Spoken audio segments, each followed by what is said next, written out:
তিতাবৰত সংঘটিত হৈছে অলৌকিক ঘটনা। ঘৰৰ দিনত অদৃশ্য শক্তিৰ দিনে নিশাই শিলাবৰ্ষণ।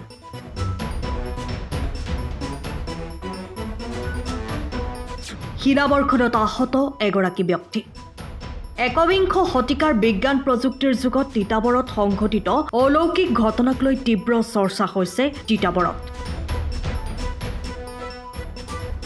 তিতাবৰ বৰপাচিত সংঘটিত হৈছে এই অলৌকিক ঘটনা। দিনে নিশাই ঘৰৰ ব্যক্তিৰ টিনপাতত হৈছে শিলাবৰ্ষণ।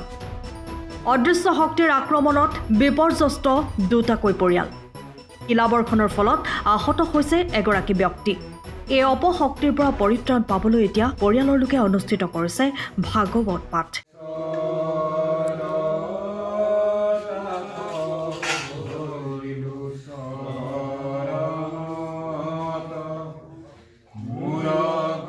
লীলা গগৈ আৰু তেওঁৰ ভায়েক অকণি গগৈ বাসগৃহত সংঘটিত হৈছে এই অলৌকিক ঘটনা।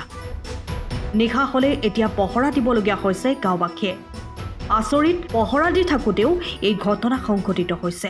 এতিয়া আপোনালোকে ইয়াত দেখিছে, এইটো পাথৰ মাৰিছে, খালীকৈ আহিবই নোৱাৰি। সেইকাৰণে আমি এতিয়া হেলমেট পিন্ধি ল'বলগীয়া হৈছে। যেনে পাই তেনে মাৰি দিয়ে, পাথৰ দলিয়াই দিয়ে। সেইকাৰণে আমি এতিয়া হেলমেট পিন্ধি আমি এতিয়া ঘূৰিবলগীয়া হৈছে। কোনফালৰ পৰা আহিছে মানে একো ধৰিবই নোৱাৰি। ইমান ডাঙৰ ডাঙৰ পাথৰ মাৰি দিছে, একো ঠিক নাই। মেথা এজনৰ ফাটিলে,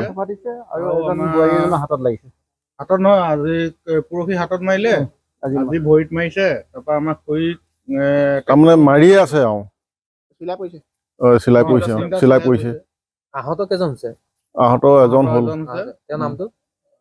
দুজন আহত আছে, দুজন হৈছে। তেওঁৰ নামটো হ'ল, আমি এনে দৌ বুলি কওঁ। কেতিয়াৰ পৰা হৈছে ঘটনাটো? আজি 3 দিন হ'ল। কি ভাবে এইটো আমি একো ভাবিবই পৰা নাই এতিয়া, মানে এইটো কি বস্তু হেৰি হৈছে। দুষ্কৃতিকাৰী কিবা কৰিছে বুলি ভাবিছে নে? আমি এইটো নাভাবো। এতিয়া মানে দিনভৰ থাকে, পঢ়া দিব লগা হৈছে। গাঁৱৰ ৰাইজে দি আছে।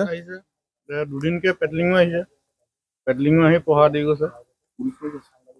এতিয়া মানে ভোটৰ মানে ভোটে কাচিলে ভয় কৰে বুলি কয়। এতিয়া কাচিয়ে মানে মাৰি দিছে, নিজেই একদম কাচি লৈ মানে মাৰি দিছে মানুহৰ গালৈকে। সেইটো এতিয়া আমি ভোট বুলি কেনেকে কওঁ? কাচি মানে একদম ঘামকে সোমাই গৈছে খিৰিকীত, উল্টাকে সোমাইছে। তিতাবৰৰ পৰা bureau' report, time of Assam.